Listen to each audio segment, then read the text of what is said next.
Du nouveau dans la traque aux fugitifs au Manitoba. La GRC a annoncé il y a quelques instants un déploiement massif de policiers à York Landing, à 150 km de Gillam, dans le nord du Manitoba. C'est à la suite de la réception d'une information sur la présence des deux suspects dans ce secteur que la police a décidé de déployer des ressources supplémentaires. Pendant ce temps, les policiers et l'armée ont poursuivi leur travail aujourd'hui à Gillam pour tenter de retrouver les suspects accusés de meurtre. André Ducharme. Jour 6 de la chasse à l'homme dans le nord du Manitoba. Les agents de la GRC interrogent les passagers du train qui s'arrêtent à Gillam. Ils cognent à toutes les portes de la petite communauté, fouillent les immeubles abandonnés.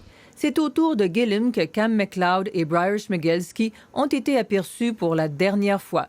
Une région difficile, forêt dense, infestée de moustiques, des tourbières, des animaux sauvages. Selon leurs proches, les fugitifs s'entraînaient à la survie en forêt et sont amateurs de jeux vidéo. Ici, ils sont comme ça veut dire qu'avant de partir, ils ont pris ce sac-là, ils sont partis avec, dans lequel il y a de l'huile à mouche, des filets à mouche, et puis tout ce qu'on a de besoin pour survivre, des trappes.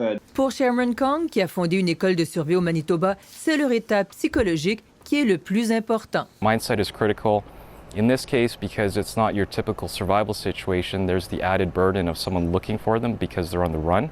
That adds a whole another level of psychological dimension to this situation. Cam McLeod et Briar Schmigelski sont accusés du meurtre de Leonard Dick et soupçonnés de ceux d'un couple de touristes, Lucas Fowler et China Dees, en Colombie-Britannique à la mi-juillet.